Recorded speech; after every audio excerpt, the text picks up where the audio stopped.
On the night of April 14th, 1912, the great ocean liner RMS Titanic sailed through the freezing waters of the North Atlantic, carrying more than 2,200 passengers and crew. Among them were not just individuals chasing dreams, wealth, or opportunity, but entire families traveling together. Husbands and wives stood side by side on the decks. Parents tucked their children into warm beds inside elegant cabins. Brothers, sisters, and grandparents shared meals in the dining halls, laughing and talking about the new lives waiting for them across the ocean. None of them imagined that, within a few hours, many of those family bonds would be permanently broken beneath the icy waves. For some families, the Titanic was a symbol of hope. Third-class passengers, many of them immigrants, were traveling to America in search of a better future. They had saved money for years to afford the tickets. Entire households sold their belongings to begin again in a new country.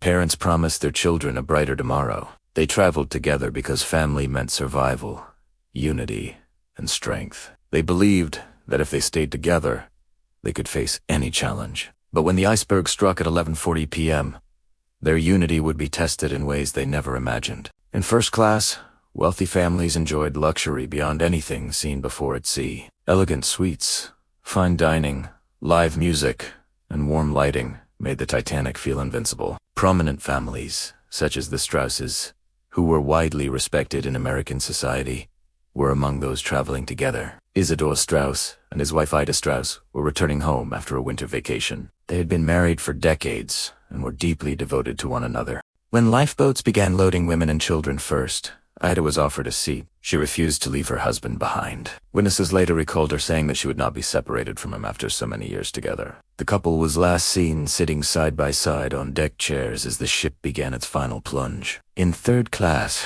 entire immigrant families struggled to navigate narrow corridors as water slowly filled lower compartments. Language barriers, locked gates, and confusion delayed many from reaching the lifeboats in time. Some fathers lifted their children into their arms, trying to push through crowds toward the upper decks. Mothers clutched babies tightly, refusing to let go even as panic spread. For many of these families, survival depended not only on reaching the boats, but on the strict rule of women and children first, which meant fathers and older sons were often left behind.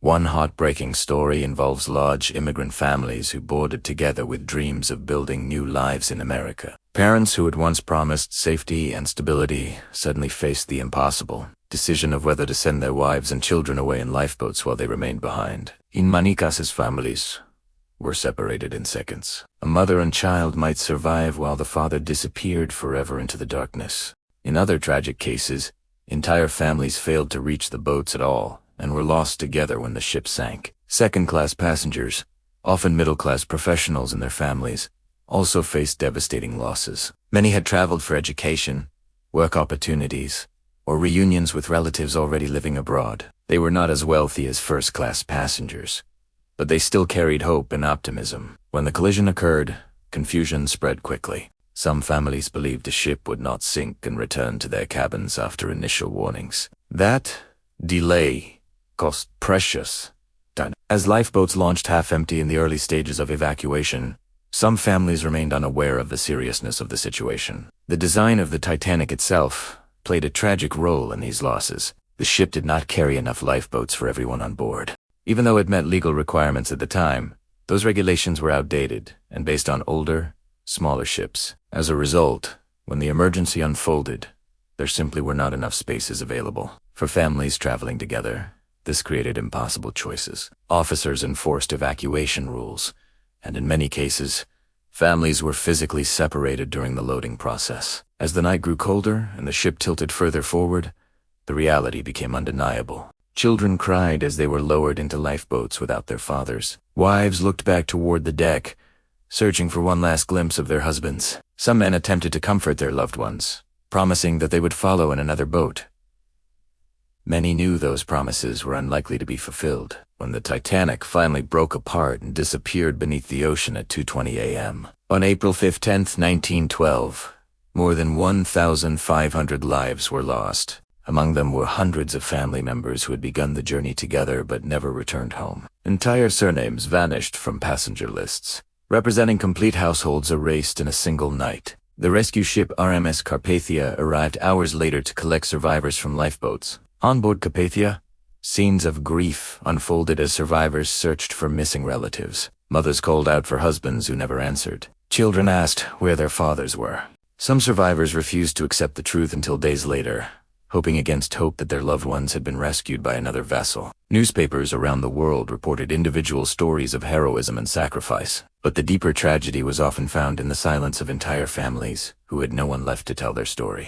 Immigration records show that in some cases, entire family groups traveling from Europe to America were completely lost. Their dreams ended before they ever saw the shores they had imagined for so long. The Titanic disaster forced governments and maritime organizations to reconsider safety standards. After investigations in both the United States and Britain, new regulations required ships to carry enough lifeboats for all passengers and to maintain constant wireless monitoring. These changes were meant to ensure that no future disaster would result in such massive family losses. More than a century later, the story of the Titanic continues to captivate historians and audiences worldwide. But beyond the famous names and luxurious images, it is the story of families traveling together that carries the deepest emotional weight.